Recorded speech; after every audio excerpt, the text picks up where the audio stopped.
এই হাত তুমি কোন কাজে লাগাইলা? এই হাত তুমি কোন কাজে লাগাইলা? তোমার পা তুমি কোন কাজে লাগাইলা রে বাবা? আমার নবী কয় হাসরের ময়দানে তোমার গোটা অঙ্গ প্রত্যঙ্গের ব্যাপারে তোমারে প্রশ্ন করা হবে। ও আল্লাহর বান্দা, চোখ দিয়া কি কি দেখছো? হাত দিয়া কোন কোন অন্যায় করেছো?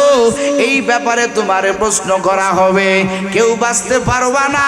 এই জন্য আমার পয়গম্বর বলেন প্রত্যেকেরই জিম্মাদারি দেওয়া হয়েছে। জিম্মাদারি থেকে বাঁচো। কেন বাঁচবা? কারণ যদি জিম্মাদারি ঠিক মতো পালন না করতে পারো, আমার পয়গম্বর আমার আল্লাহ কোরআনুল কারীমে স্পষ্ট বয়ান করে বললেন, এরে আমার বান্দা বান্দির দল, তোরে আমি আল্লাহ কেন জাহান্নাম থেকে বাঁচতে বললাম? কেন তোরে আগুন থেকে বাঁচতে বললাম? কারণ জাহান্নামের আগুন বড় ভয়ঙ্কর। ওই জাহান্নামের এক সেকেন্ড আযাব বান্দা তুই সহ্য করতে পারবি না। জাহান্নামের আগুন বড় ভয়ঙ্কর। আমার আল্লাহ কয় দুনিয়ার মানুষ তাকাইয়া দেখ, দুনিয়ার আগুন জ্বালানোর সময় মানুষ নরম জিনিস দিয়ে আগুন জ্বালায়, লাকড়ি দিয়া, ফাটকাঠি দিয়া, তুষ দিয়া, আরো বিভিন্ন রকমের ডাল সরকি দিয়ে আগুন জ্বালায়, এগুলো হলো নরম। কিন্তু জাহান্নামের আগুন বড় ভয়ঙ্কর। আমার আল্লাহ কয় ওরে জমিনের মানুষ, আমি আল্লাহ ওই জাহান্নামের আগুন প্রজ্বলিত করব মানুষ আর পাথর দ্বারা। মানুষ আর পাথরকে লাকড়ি বানাইয়া আমি আল্লাহ ওই জাহান্নামকে প্রজ্বলিত করব। ও রাজানগরের মুসলমান, ও কলিজার টুকরা যুবক, দুনিয়ার সামান্য ঠান্ডা, দুনিয়ার সামান্য গরম তোমার আমার শরীরে ম্যাচিং হয় না। কারেন্ট চলিয়া গেলে তুমি চটপট করো। ও নবীর উম্মতের আরে শুনে নাও, আমার আল্লাহ কয় রে বান্দা বান্দি, জাহান্নামের আগুন বড় ভয়ঙ্কর। আলহাকুমুত তাকাসুর হাত্তা যুরতুমুল মাকাবির, কাল্লা সাউফা তা'লামুন সুম্মা কাল্লা সাউফা তা'লামুন, কাল্লা লাউ তা'লামুনা ইলমাল ইয়াকিন লাতারাবুন্নাল জাহিম।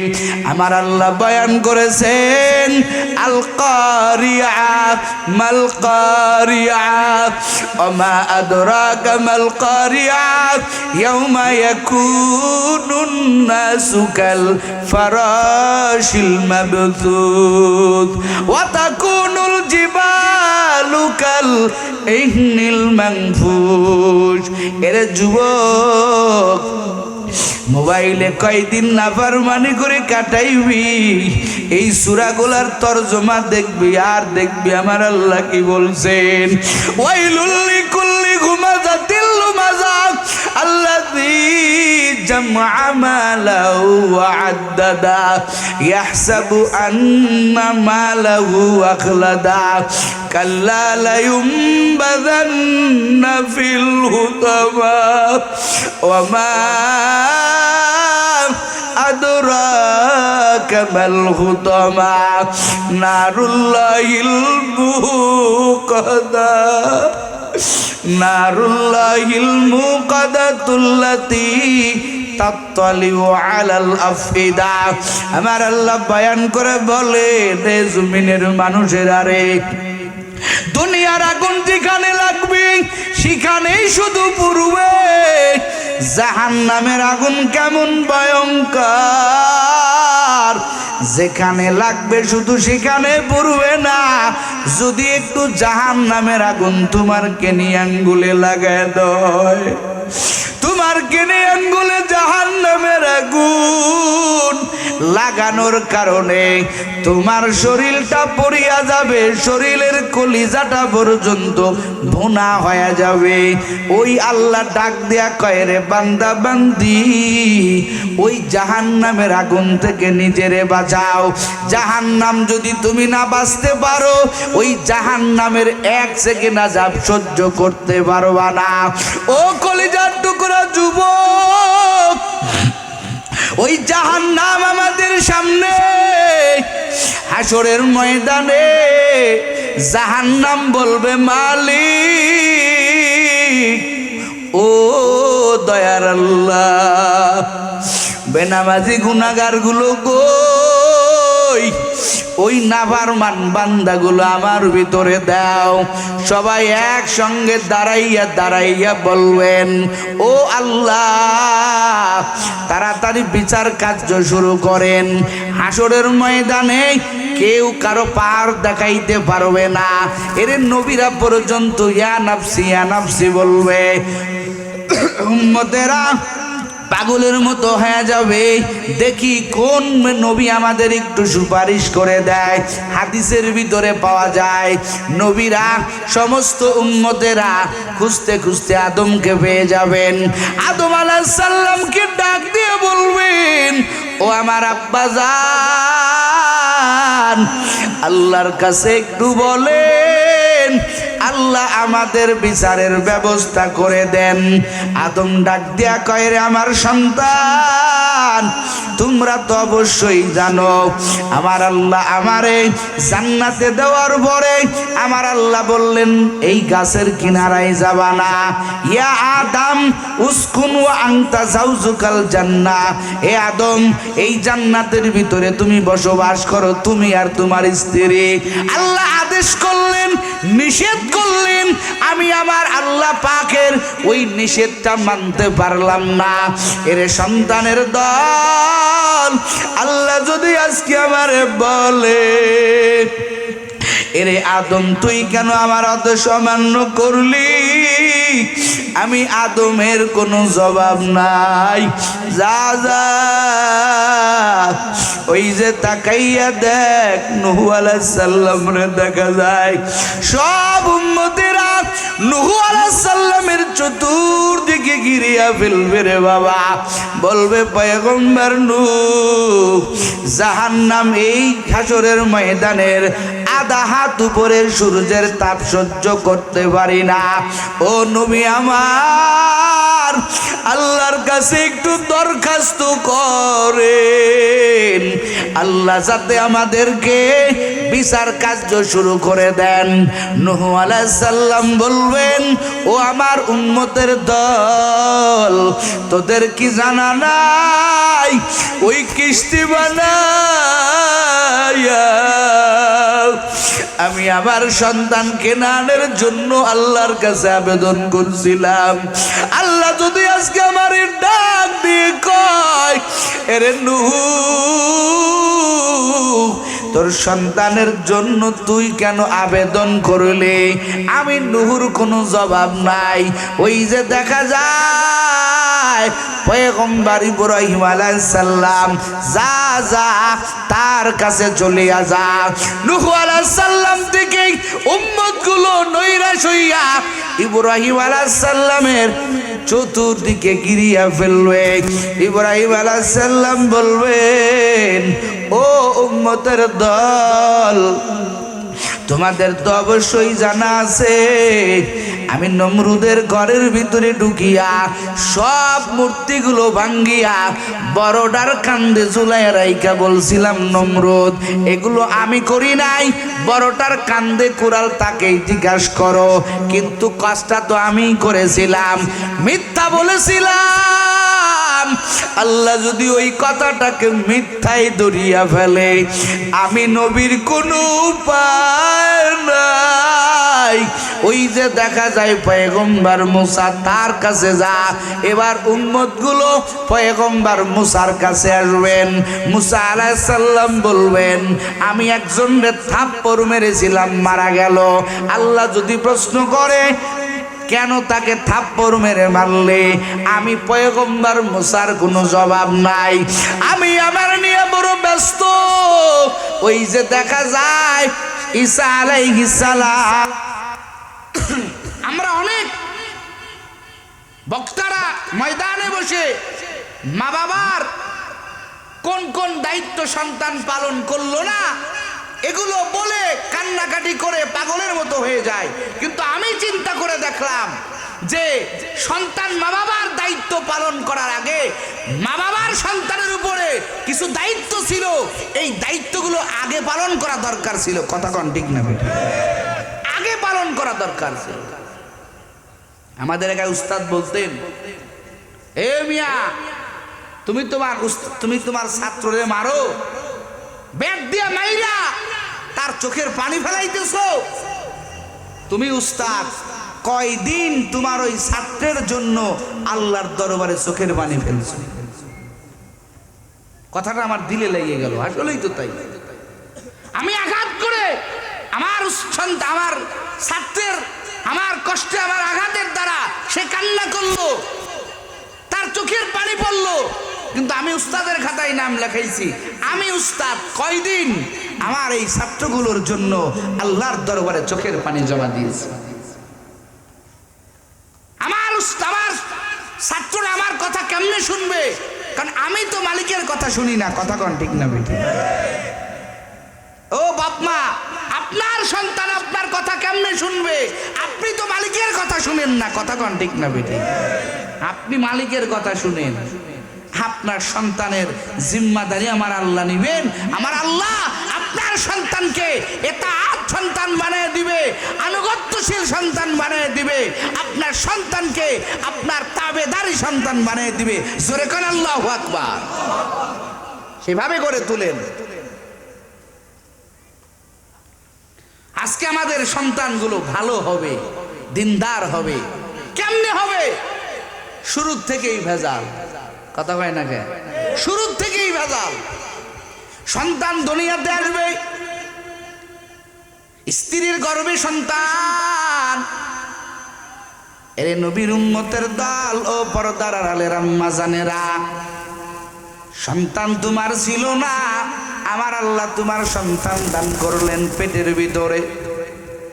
এই পেটের ভিতরে সন্তান তুমি নিয়া, ও আম্মা জান, তুমি খালি পেটে খালি পিঠে সব জায়গা দৌড়াইছো, তোমার পেট পরপুরুষ দেখেছে। তুমি আজকে এই সন্তানটা পেটে নিয়া সন্ধ্যা থেকে নিয়ে 10টা পর্যন্ত টিভির সিরিয়ালে বসে থাকো। কথা কয় না কে? তোমার সন্তানটা তোমার গর্ভে আসার পর, ও আম্মা জান, তুমি আজকে বেপরদায় চলো। তোমার সন্তানটাকে নিয়া তুমি আজকে বেপরদায় চলো। তুমি আজকে মিথ্যা কথা বলো, তোমার সন্তানটা নিয়ে তুমি পেট পিট বাহির করিয়া দিয়া চলো। একবারও কোরআনের দিকে তাকাও না। ও মা, ও বাবা জান, ও কলিজার টুকরা আমার যুবকেরা, আমার মা বোনেরা যদি ওই একই সন্তানটা গর্ভে নিয়া আল্লাহর উপরে তাওয়াক্কুল করতো, আল্লাহর উপরে কান্না করতো, আল্লাহর কাছে দোয়া করতো, আল্লাহ একদিন তো আমার কিছুই ছিল না, এই সন্তানটা আপনি আমারে দান করেছেন, আল্লাহ গো আমার সন্তানকে নেককার বানায় দেন। আর যদি কোরআনের তেলাওয়াতের মাধ্যমে, ও আম্মা জান, আপনি যদি চলতেন, আপনার সন্তান জায়েদ খানের মতো ইমামদের গালি দিনেওয়ালা হতো না। কথা কন ঠিক না বেঠি? এ যুগে খেয়াল করেন, এ যুগে দেখবেন যারা ইমামদের গালি দেয়, মসজিদের মুয়াজ্জিনকে গালি দেয়, উলামায়ে কেরাম দেখলে মাথা নষ্ট। খোদার কসম দিয়া বলি, লিখে নিয়ে যাইতে পারেন, দেখবেন এই সন্তানগুলো তার মা গর্ভে নিয়া এইরকম অবস্থায় চলেছে, নাপাকি অবস্থায় চলেছে। কথা কন ঠিক না? বাস্তবতা মিলাই দেখবেন। পরে তদবির করে পরে ভালো বানাইবেন কেমনে? খাজা মঈনুদ্দিন চিশতি রহমাতুল্লাহি আলাইহি একদিনকে বলতেছে, মা, হাজার হাজার মানুষ আমার হাতে বেদুর্মীরা কালেমা পড়ে মুসলমান হয়ে গেল। মা কায়ের মঈনুদ্দিন, এগুলো তোমার কৃতিত্ব হতে পারে না। এরে মঈনুদ্দিন, শোন তোর মার ঘটনা শোন। তুই যখন আমার পেটে আসছিলি, আমি তোর মা তোরে পেটে নিয়া আমি কোরআন খতম দিয়েছি। আমি শুধু সময় পাইলে কোরআনের তেলাওয়াত করেছি। ও মঈনুদ্দিন, তুই যখন দুনিয়াতে আসলি, আমি তোর মা এক বেলার জন্য বিনা অজুতে আমি তোর মা তোর একটুকু দুধ পান করাই নাই। যতবার দুধ পান করাইছি, ততবার অজু করে পবিত্রতা অর্জন করে আমি তোর মা তোকে দুধ পান করাইছি। আজকে 90,000 বেদরুমি কালেমা পড়ে মুসলমান হয়ে যায়, এটা তোমার কৃতিত্ব হতে পারে না। এর পিছনে তোর মা, আমি তোর মায়ের অবদান আছে। কথা কন ঠিক না বিঠি? মায়ের অবদান আছে। ও কলিজার টুকরা যুবক, ও আম্মা জানেরা, আজকে সন্তান ভালো হবে, সন্তান বাধ্য সন্তান হবে। আজকে সন্তান ভালো হবে, বাবা মার কথা শুনবে। সেই প্রক্রিয়া অনুযায়ী তোমার সন্তানকে সেভাবে তুমি করো নাই। কথা কন ঠিক না বেটি? ওলামায়ে কিরামের কাছে আসবেন, পরামর্শ নিবেন। হুজুর, আমার স্ত্রীর গর্ভে সন্তান, এখন আমার করণীয় কি, আমার স্ত্রীর করণীয় কি? কথা কয় না। একজন আলেমকে প্রশ্ন করবেন। আপনাদের একটা কত সুন্দর প্রতিষ্ঠান, আসবেন। দুনিয়ার লাইনে জমি জমা নিয়ে বিবাদে বললে কই যায়? কথা কয় না, কই যায়? উকিলের কাছে যায় না, মৌরির কাছে যায় না। হেইটা ঠিক বুঝতে পারেন, উকিল খুঁজতে পারেন। কোর্ট কাছারির সমস্যা, বারবার করে আপনি ওসি সাহেবের কাছে যাইতেছেন, বারবার দারোগার কাছে যাইতেছেন। ডাক্তারি সমস্যা, অসুস্থ অবস্থায় বারবার ডাক্তারের কাছে যাইতেছেন, বারবার আপনার সময় হাসপাতালে কাটতেছে। মিয়া, এগুলো ঠিক করতে পারেন, কিন্তু আপনি আখিরাতের লাইনে আপনার কিছু কাজ করা দরকার। আপনার সন্তান আসবে, আপনি একটা বারের জন্য একটা আলেমকে প্রশ্ন করলেন না, হুজুর আমার স্ত্রীর গর্ভে সন্তান, স্ত্রীর করণীয় কি, আমার করণীয় কি? একটা বার আপনার এই প্রশ্ন আসলো না। কথা কন ঠিক না বেটি? হুজুররা দুনিয়ার পাগল না? উলামায়ে কিরামের কাছে আসবেন। বহু আল্লাহর বান্দা আছে, কিছুই জানে না, কিন্তু একটা কাজ উলামায়ে কিরামের পরামর্শ ছাড়া করে না। আছে না নাই? কথা কান আছে না নাই? এখন তো কত সুযোগ, গ্রামে গ্রামে মাদ্রাসা, অলিতে গলিতে উলামায়ে কিরাম, পাইলেই চাইলেই একটা মাসালার সমাধান। আমি এভাবে চলবো, আমি খানা খাইবো কিভাবে, আমি চলবো কিভাবে, আমি যাইবো কিভাবে, সব কিছু আপনি একটা আলেমের কাছ থেকে পূর্ণাঙ্গ পরামর্শ নিয়ে চলতে পারেন। কথা কন ঠিক না বেটি? এটা আমাদের হয় না। যুবক মোবাইল নিয়ে রাতের অন্ধকারে চলে গেছে আর এক জায়গায়, এই অমুক সফটওয়্যারটা তো হইতেছে না, অমুক বিষয়টা আমার ঠিক মতো নলেজে আসতেছে না, পাগলের মতো তুমি চলে যাইতেছো।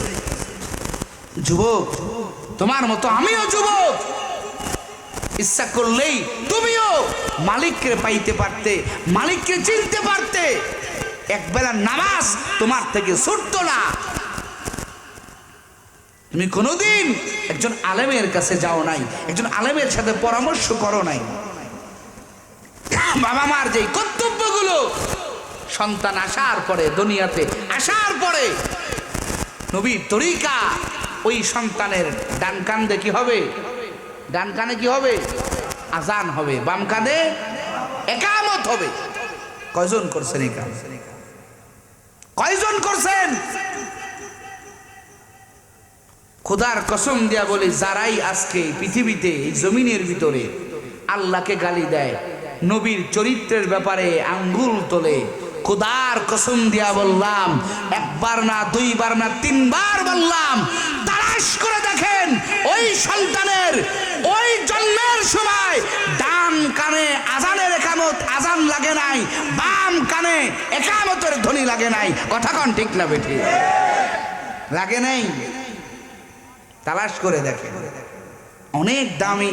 আপনার সন্তানের কানে আল্লাহর তাওহীদের বাণী চলবে, আল্লাহর বরত্বের কথাগুলো কানে ঢুকবে। সর্বপ্রথম আপনার সন্তান জমিনে আসার পরে যখন আল্লাহর একাত্মবাদের বাণী আপনার সন্তান শুনবে, ওই সন্তান কোনোদিনও আল্লাহকে গালি দিতে পারে না। কথা কন ঠিক না বেঠি? ওই সন্তান কখনো রসুলের চরিত্র নিয়ে কথা বলতে পারে না। কথা কন ঠিক না বেঠি?